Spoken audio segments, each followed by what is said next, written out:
우리 성경 말씀은 우리 고린도후서 4장 1절에서 10절까지의 말씀입니다. 고린도후서 4장 1절에서 10절까지의 말씀입니다. 예, 우리 괜찮으시면 우리 일어나셔서 함께 저와 교독하도록 하겠습니다. 고린도후서 4장 1절에서 10절까지의 말씀입니다. 그러므로 우리가 이 직분을 받아 긍휼하심을 입은 대로 낙심하지 아니하고 이에 숨은 부끄러움의 일을 버리고 소심으로 행하지 아니하며 하나님의 말씀을 혼잡하지 아니하고 오직 진리를 나타내고 하나님 앞에서 각 사람의 양심에 대하여 스스로 추천하노라. 만일 우리의 복음이 가리었으면 망하는 자들에게 가려진 것이라.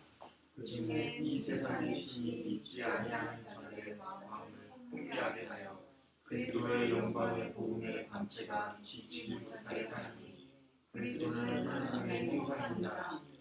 우리는 우리를 전파하는 것이 아니라 오직 그리스도 예수의 주되신 것과 또 예수를 위하여 우리가 너희의 종된 것을 전파함이라. 오늘 지지가 말씀하셨던 그 하나님께서 예수 그리스도의 얼굴에 있는 하나님의 영광을 담는 빛을 우리 마음에 비추셨느니라. 우리가 이 보배를 질그릇에 가졌으니 이는 심히 큰 능력은 하나님께 있고 우리에게 있지 아니함을 알게 하려 함이라. 우리가 사방으로 우겨쌈을 당하여도 쌓이지 아니하며 답답한 일을 당하여도 낙심하지 아니하며 박해를 받아도 버림바 되지 아니하며 거꾸로 들임을 당하여도 망하지 아니하고 우리가 항상 예수의 죽음을 몸에 짊어짐은 예수의 생명이 또한 우리 몸에 나타나게 하려 함이라. 아멘. 네, 앉으시고요. 오늘 말씀의 제목은 질그릇이 아니라 예수가 답입니다. 질그릇이 아니라 바로 예수님이 답입니다. 라는 제목으로 또 오늘 하나님의 말씀을 증거하도록 하겠습니다. 우리 오늘 주보에 보면은 이 표어가 우리가 아니라 예수님이 답입니다. 라고 이렇게 세 표를 정하게 되었습니다. 그래서 이 고린도후서 4장 특별히 7절 말씀을 대표 구절로 잡았습니다. 우리가 이 보배를 질그릇에 가졌으니 이는 심히 큰 능력은 하나님께 있고 우리에게 있지 아니함을 알게 하려 함이라. 이 말씀을 올해 저희들이 붙잡고 내가 아니라 우리가 아니라 인간의 능력이 아니라 하나님의 능력으로 우리가 의지해서 또 나아갈 수 있는 그러한 믿음의 하나가 되길 소망합니다. 이 랜덤 길키 교수님이 쓴 산둥 수용소라는 책이 있습니다. 그 산둥 수용소 책을 보게 되면은 아주 흥미롭고 인간의 내면에 대한 그런 것을 아주 잘 표현한 책인데요. 배경이 1930년대입니다. 30년대에 랭던 길키 교수님 하버드를 졸업을 하고 학위를 마치고 중국의 영어 교사로 어느 한 대학에 가게 됩니다. 근데 그때는 이미 2차 세계대전이었기 때문에 그렇기 때문에 일본군이 이제 이 산둥이라고 그러죠. 이제 산둥이라는 지역을 이제 점령을 하게 되면서 그 지역에 있는 특별히 이제 서양 사람들, 외국 사람들을 이렇게 산둥 수용소를 이렇게 만들어서 거기에 한 2만 명 가까이 사람들을 이제 수용을 하게 됩니다. 근데 거기에서 이제 이 랜덤 길키라는 교수님이 사람들의 여러 모양을 이제 관찰하게 됩니다. 근데 이분은 철저하게 이 선진국에서 또 이 선진 도시에서 공부를 하고 했기 때문에 철저하게 자신은 이 소위 말하는 인문주의자였습니다. 그렇기 때문에 이 얼마든지 인간의 합리성과 선함과 이성만 잘 우리가 운영을 해 나가면 얼마든지 우리는 이 선한 공동체, 좋은 공동체를 이끌어 나갈 수 있을 거라고 그렇게 확신을 갖고 이렇게 비록 이 포로 수용소로 잡혀왔지만 인간을 믿고 그리고 서로 어떻게든 이제 협력해 나갔습니다. 그런데 어느 정도 이 물자가 있고 또 서로 어느 정도의 이게 그 처음에 조직을 막 이렇게 해 나갈 때는 별 문제가 없었습니다. 그런데 이 랜던 길케 교수님이 인간에 대해서 깊은 회의감을 느끼면서 이제 느꼈던 두 가지 사건이 있었습니다. 첫 번째 사건은 이 적십자사 사건입니다. 뭐냐면 그 미국의 적십자사가 일본에서 수용되어 있는 산동에서 수용되어 있는 자기 나라 미국 사람들 200명이 있었습니다. 그 200명에게 이 구호 물품을 아주 풍족하게 줬습니다. 근데 그 일본의 그 소장은 이 다른 나라의 사람들도 많이 있기 때문에 뭐 유럽 사람도 있을 것이고 다른 국적의 사람들도 많이 있기 때문에 물자를 그 적십자사 물품을 세어보니 충분하게 한 사람 이상씩 다 갈 수 있고 그리고 플러스 자기 나라 미국 사람들에게도 반틈이 더 갈 수 있는 그러니까 한 박스 반을 다 돌리고도 미국 사람한테 더 줄 수 있는 그런 상황이었습니다. 그런데 당연히 랜던 길케 교수님은 합리적으로 그렇게 다 돌아가면 정말 좋겠다라고 생각을 본인은 했었는데 200명이나 되는 수많은 미국 사람들이 반론을 피는 겁니다. 뭐냐? 이 물품은 첫 번째 미국에 있는 미국 사람에게 우선적으로 준 것이다. 그렇기 때문에 그러니까 미국 사람한테만 주게 되면은 7개 반을 갖게 되거든요. 근데 7개 반을 먼저 가져야겠다라고 주장을 한 겁니다. 그게 정의라는 거죠. 그러니까 그들이 가지고 있는 정의론이 본인이 생각과 정의론과 너무 다른 거예요. 그러니까 그래서 근데 더 충격을 먹었던 것은 소위 말하는 저 같은 목회자, 선교사도 같이 포로로 잡혀왔는데 그 목회자와 선교사도 먼저 우리 미국 사람부터 7개 반을 나눠 가자라는 거예요. 그 다음에 다른 나라들한테 줄 것인지 말 것인지는 생각해 보자라는 거예요. 양심에 따라서 뭐 주고 싶으면 주고 말자라면 말자라는 거예요. 근데 그것에 아무리 본인이 설득을 하고 해도 그 상대방이 가지고 있는 정의가 나랑 다르기 때문에 안 된다는 겁니다. 그거에 깊은 회의감을 느꼈고 또 하나의 회의는 자기가 그 랜던 교수님이 이렇게 소위 말하는 방장이 됐습니다. 각 방의 포로를 이렇게 균형 있게 이렇게 대립이 일어나지 않도록 그렇게 어떻게 보면 방장 역할을 했는데 어느 조그만한 데는 11명이 수용돼 있었고 조그만한 데는 또 9명이 있었습니다.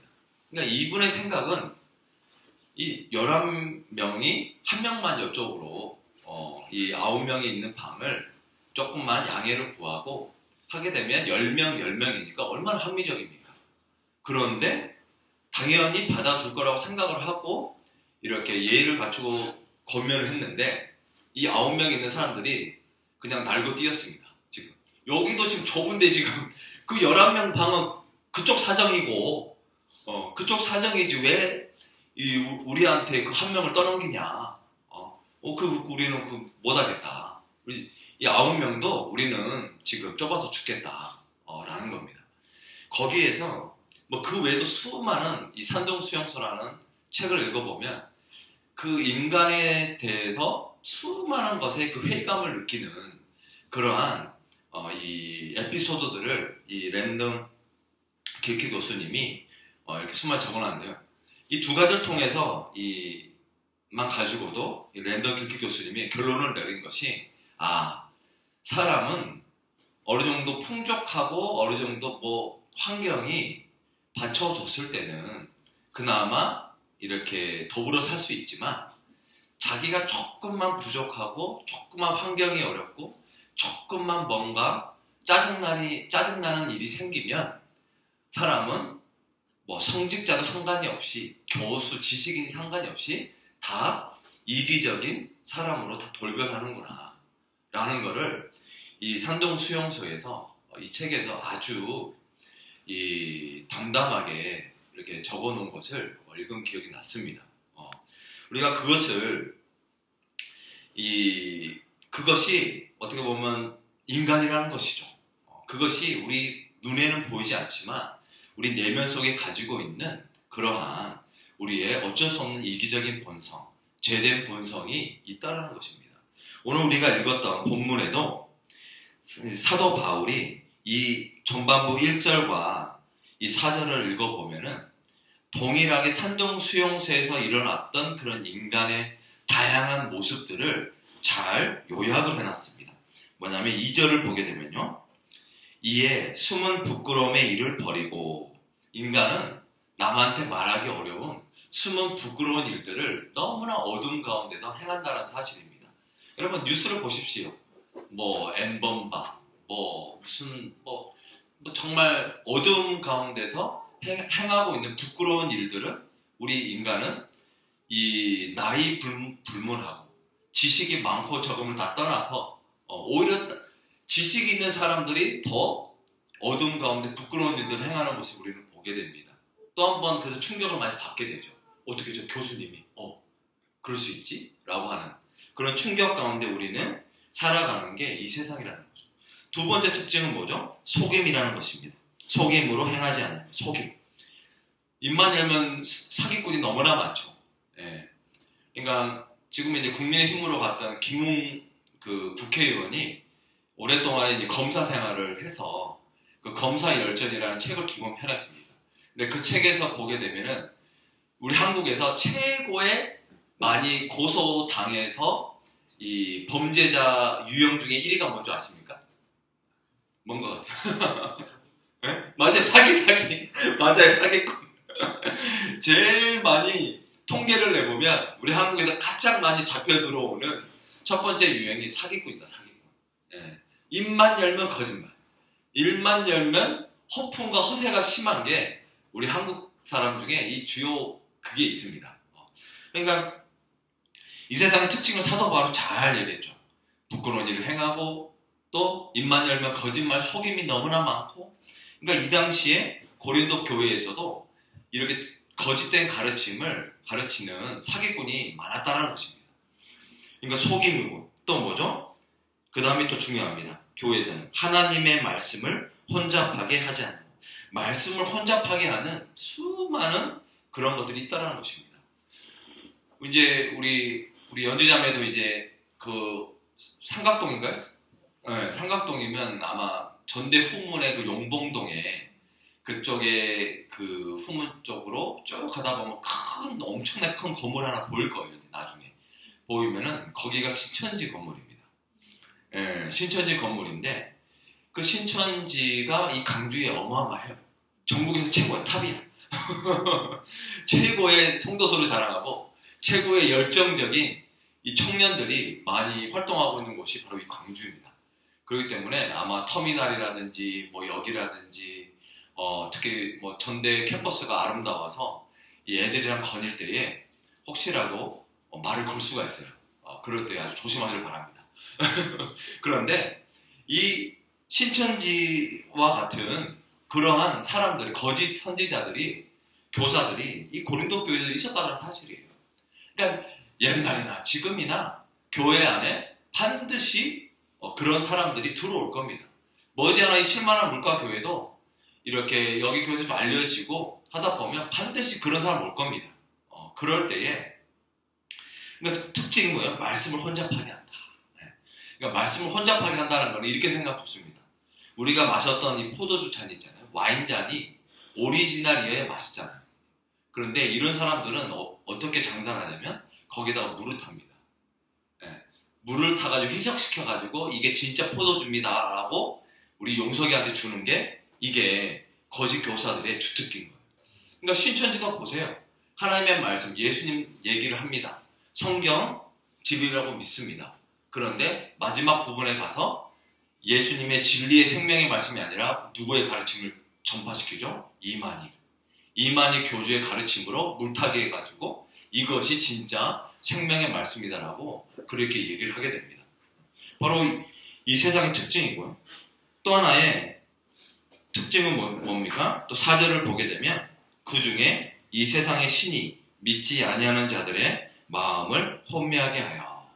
그러니까 이 세상의 신들은 다양한, 이 세상의 신들은 뭐 지금 따지자면 뭐 돈도 될 수 있고요, 명예도 될 수 있고요, 우리의 욕망 조금이나마 하나님보다, 창조주 하나님보다 더 내가 시간을 투자하고 내가 더 쏟는 것들, 그런 것들이 결국에는 내가 신인 겁니다. 그래서 어떤 카일 아이들먼이라는 그 목사님은 아주 우리에게 쉽게 당신의 우상, 당신의 신을 알고 싶어? 여러분의 마음의 신을 알고 싶다면 내가 이 질문에 그냥 답하면 돼요 하면서 질문을 쳤더니 뭐냐면, 당신이 매일마다 지금 핸드폰이죠. 이 핸드폰을 가지고 검색하는 단어가 뭡니까? 그 검색하는 단어를 보면 당신이 어떠한 하나님을 지금 현재 섬기고 있는지를 알 수가 있다라고 그렇게 아주 쉽게 도전하는 모습을 보게 됩니다. 그래서 저도 막 뜨끔했어요. 나는 구글에다 뭘 검색하지? 나는 다음에다가 인터넷 사이트에 뭘 검색하고 있지? 그래서 정말 내 신은 뭐지? 했을 때에 좀 뜨끔했습니다. 좀 스포츠 관련된 검색을 많이 하거든요. 농구 이렇게 하게 되는데, 여러분도 정말 중요한 겁니다. 내가 삶 가운데서 내가 많이 생각하고 검색하고 그리고 그것에 나의 물질과 시간을 많이 투자하는 것이 궁극적으로 그것이 내 마음의 신이라는 것이죠. 그러니까 우리가 그러니까 이 세상의 신들은 끊임없이 사단 마귀가 그러한 것들을 이용해서 여러분의 마음을 뭐하게 만든다고요? 혼미하게 만들어 버린다는 것입니다. 그러니까 생명의 말씀을, 그러니까 물을 계속 안 좋은 물을 타서 결국은 이게 건강식품이야, 먹어봐, 에너지 드링크야 라고 주지만 결국에는 그 물이 썩은 물을 타기 때문에 결국에는 그것이 자기에게 이 혼미하게 됨을 통해서 결국엔 죽음에 이르는 그러한 것들이 이 세상의 특징이자 그리고 이 세상의 신이 주는 우리에게 헛된 것이라는 것입니다. 그랬을 때 사도 바울이 이 고린도 교회에 만연해 있는, 그리고 또 이 세상에 만연해 있는 그러한 특징을 준 다음에, 그러기 때문에 이 세상에서 영원한 것이 있다면, 전능한 역사가 있다면 바로 이 우리 마음 가운데 있는 믿는 자들에게 있는 바로 예수님을, 이 빛나는 영광의 광채를 너네들이 잘 붙들어야 된다 라고 주장하는 모습을 보게 됩니다. 그래서 4절 후반절을 보게 되면 그리스도의 영광의 복음의 광채, 그리고 예수님은 또 뭐라고 얘기하죠? 하나님의 형상이다 라고 합니다. 그러니까 우리가 하나님을 정말 알고 싶다라면, 이 세상에서 진짜 하나님을 만나고 싶다면 우리는 예수님을 보고, 믿음으로 보고, 또 이 말씀을, 우리가 예수님의 말씀을 들어야지만이 결국에는 하나님이 어떤 분이시고 참된 하나님을 우리가 만날 수 있다는 것입니다. 왜냐하면 하나님이 예수님을 통해서 하나님의 형상으로 하나님이 어떤 분이신지를 예수님을 통해 이 땅 가운데 보내주셨기 때문에, 그렇기 때문에 우리는 예수님의 이 땅 가운데 살았었던 삶과 말씀과 행동 하나하나에 우리가 좀 주의를 기울여서 올 한 해는 좀 보길 소망합니다. 그랬을 때만이 우리가 참된 하나님을 알고 그분의 능력을 우리가 받을 수가 있습니다. 그렇기 때문에 5절의 말씀을 보십시오. 우리를 전파하는 것이 아니라 오직 그리스도 예수의 주되신 것과 또 예수를 위하여 우리가 너희의 종된 것을 전파함이라 라고 얘기합니다. 그래서 6절에도 어두운 데 빛이 비치라 말씀하셨던 그 하나님께서 예수 그리스도의 얼굴에 있는 하나님의 영광을 아는 빛을 우리 마음에 비추셨느니라 라고 합니다.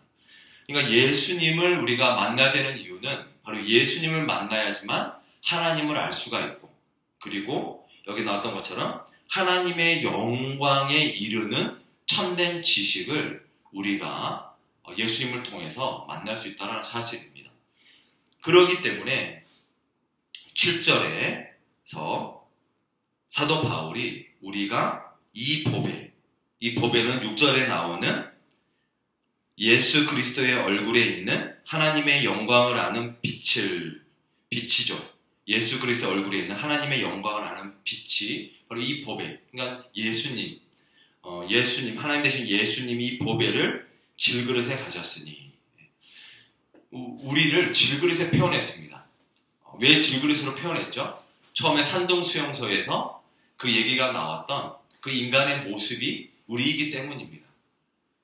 환경이 좀만 우리가 어려워지고 좀만 우리는 내가 가지고 있는 자원이 부족하면은 우리는 얼마든지 이기적으로 변할 수밖에 없는 존재고, 그리고 싸울 수밖에 없는 존재고, 대립할 수밖에 없는 존재고, 우리는 낙담할 수밖에 없는, 특히 이렇게 고난, 고통이 찾아오면은 우리는 낙담할 수밖에 없는 그런 존재라는 거죠. 그러니까 여러분 질그릇 보십시오. 질그릇은 어떻습니까? 이렇게 뭐 사기그릇도 그렇지만 질그릇은 흙으로 만들었잖아요. 예, 우리 인간이 흙으로 지었던 것처럼 이렇게 흙으로 만든 이 그릇인데 얼마나 떨어뜨리면 얼마나 깨지기가 쉽습니까? 그러니까 사도 바울은 이처럼 조금만 땅에 떨어지면 깨지기 쉬운 존재, 그런 연약한 존재, 그것이 바로 우리 인간의 모습이라는 것이죠. 그렇기 때문에 사도 바울은 질그릇을 보지 말고, 깨지기 쉬운 나를 보지 말고, 나를 의지하지 말고, 그 질그릇 안에 은혜로 담겨져 있는 무엇을 보라고요? 네, 보배, 예수님을 보라는 것입니다. 영원한 생명 대신 이 땅 가운데 우리를 구원하시고 새롭게 하여 주시고 이 땅에 다시 오실 그 영원하신 예수님을, 그분을 바라보라는 것입니다. 그것이 우리에게 소망이 될 줄로 믿습니다. 그것이 우리의 2022년도에 유일한 소망이 될 줄로 믿습니다. 예수님 외에 영원한 것이 뭐가 있겠습니까? 예수님 외에 그 랜덤 길키 교수님이 처절하게 봤던 그 인간의, 본인이 그토록 진리라고 믿었던 인간은 합리적으로 잘 살 수 있어. 어떤 환경에서도 선하게 살 수 있어. 그리고 선한 공동체를 이루어 나갈 수 있어. 라고 그렇게 확신했지만 인간을 알면 알수록 조금만 어렵고 고난이 닥쳐왔을 때 인간의 모습은 이렇게 질그릇과 같다는 거예요. 너무나 깨지기 쉽고 분열되어지고 자기만을 위해서 결국에는 갈 수밖에 없는 그런 존재를 더 이상 사도 바울은 미련을 두지 않는다는 거죠. 그러니까 본인도 질그릇이기 때문에 질그릇을 보는 것이 아니라 내 안에 역사하시는 바로 이 보배, 보물, 우리의 능력과 부활의 능력을 주실 수 있는 이 예수님을 이렇게 바라보라는 것입니다. 그렇기 때문에 7절 후반절에 보십시오. 이는 심히 큰 능력은 하나님께 있고 우리에게 있지 아니함을 알게 하려 함이라. 그렇기 때문에 보배를 봐야 되는 이유가 뭐죠? 심히 큰 능력이 누구에게 있고 하나님께 있고 그리고 우리에게 있지 않기 때문에 우리는 하나님의 능력을 의지하며 이 보배로 바라봐야 된다는 것입니다. 그래서 8절과 9절을 우리가 보게 되면 놀랍게 보배 대신 예수님을 의지하게 됐을 때에 어떠한 예수님의 능력을 받게 되는가가 아주 설명이 나옵니다. 우리가 사방으로 우겨쌈을 당하여도 쌓이지 아니하고 답답한 일을 당하여도 낙심하지 아니하고 박해를 받아도 버림받지 아니하고 거꾸로 트림을 당하여도 망하지 아니하고. 우리가 사방으로 우겨쌈을 당한다는 것은 이렇게 프레셔를 가한다는 것입니다. 그 랜덤 길키 교수님이 산동 수용소에서 그런 환경으로 압박이 들어왔을 때 이제 우리는 그런 경우가 아마 올해도 있을 것입니다. 그런데 나를 보는 것이 아니라 인간의 합리성을 보는 것이 아니라 생명 대신 예수님을 바라보게 되면 어떤 일이 일어난다고요? 우겨쌈을 당해도 여기 나왔던 것처럼 쌓이지 아니하며, 쌓이지 아니한다는 말은 무너지지 않는다는 것입니다. 소위 말하는 우리가 멘탈이라고 그러죠. 우리의 멘탈이 무너지지 않는다는 것입니다. 근데 우리는 나를 바라보고 어떤 사람을 바라보고 환경을 바라보면 우리의 멘탈은 어떻게 되죠? 무너질 수밖에 없죠. 근데 예수님을 의지하는 자들은 그렇게 된다는 것입니다. 바울이 그걸 경험했죠. 두 번째는 답답한 일을 당하여도 낙심하지 않는다는 것입니다. 또한 9절에 보면 세 번째는 박해를 받아도 버림받지 않고 거꾸로 트림을 당하여도 망하지 아니한다라고 놀라운, 나를 바라보는 것이 아니라 예수님을 의지했을 때에 나타나는 놀라운 내 삶의 그러한 역설의 능력, 예수님의 능력을 체험한다는 것입니다. 올 한 해는 우겨쌈을 당하고 또 누가 나를 비난하고 또 여기 나왔던 것처럼 이렇게 넘어질지언정 이렇게 놀랍게 사도 바울이 회복되어지고 부활하고 새 생명을 얻는 그런 놀라운 그런 의의 체험들을 여러분 다 하시길 바랍니다. 그런 올 한 해가 되길 바랍니다. 그러니까 예수님이 없는 하나님의 없는 인생은 환경이 어려우면 낙담될 수밖에 없어요. 또 상처받을 수밖에 없어요. 또 더 절망 가운데 빠질 수밖에 없어요. 하지만 사도 바울은 질그릇 같은 나를 의지하는 것이 아니라 내 안에서 역사하시는 영원하신 생명 대신 예수님의 능력을 의지하고 살아가니 이제는 환경이 어려움이 닥치더라도 그것을 넉넉하며 내가 견디면서 인내하며 승리할 수 있는 그러한 내공의 힘을 예수님의 능력을 통해서 내가 받게 되었다는 사실입니다. 올 한 해도 여러분이 그러한 능력을 체험하시길 바랍니다. 그러니까 사도 바울은 놀라운 그러한 것들을 이렇게 우리에게 주는 모습을 보게 됩니다. 그래서 감옥에 있었을 때 빌립보서 2장 13절을 보게 되면 이러한 놀라운 고백을 하게 됩니다. 너희 안에서 행하시는 일은 하나님이시니 자기의 기쁘신 뜻을 위하여 너에게 소원을 두고 행하게 하시나니 우리 안에서 행하신 이가 누구라고? 하나님이심을 믿으시길 바랍니다. 하나님이시고 그 다음에 자기의 기쁘신 뜻을 위하여 여러분 마음 가운데 뭘 주신다고요? 소원을 두고 행하게 하신다. 소원을 둔다는 말은 여러분에게 때로는 양심을 주고 그 다음에 때로는 은사를 주고 때로는 그를 행할 수 있는 감정을 주셔서 여러분이 하나님께서 그렇게 여러분의 의지를 움직여 주신다는 사실이에요. 그래서 여러분 안에 행하시는 일은 내가 아니라 하나님께 맡겨드리길 소망합니다. 그런 올 한 해가 되길 바랍니다. 그 외에도 수많은 이 능력의 말씀이 많이 있습니다. 4장 대표적인 게 11절과 빌립보서 4장 11절과 13절을 우리가 보게 되면 이렇게 말합니다. 사도 바울이 내가 궁핍함으로 말하는 것이 아니니라 어떠한 형편에든지 나는 자족하기를 배웠노니 나는 비천에 처할 줄도 알고 풍부에 처할 줄도 알아. 모든 일 곧 배부름과 배고픔과 풍부와 궁핍에도 처할 줄 아는 일체의 비결을 배워노라. 내가 능력 주시는 자 안에서 내가 모든 것을 할 수 있느니라 라고 합니다. 내가 모든 것을 할 수가 있는데 어디 안에 있을 때요? 내게 능력 주시는 자 안에서. 그러니까 예수님 안에서 있었을 때에 나는 궁핍해도 처할 줄 알고 돈이 없어도 나는 자족할 수가 있고 기쁘게 살아갈 수가 있고 인내하면서 오히려 하나님의 능력을 받고 살아갈 수 있는 그 놀라운 하나님의 섭리를 체험했다라는 겁니다. 십자가에 죽으셨지만 부활하는 그 능력을 예수님을 만남을 통해서 예수님 안에서 사도 바울은 너무나 이거를 생생하게 삶 가운데 심지어 감옥에서도 그것에 확신했기 때문에 이러한 놀라운 고백을 하는 모습을 보게 됩니다. 여러분, 우리가 환경을 바라보지 맙시다.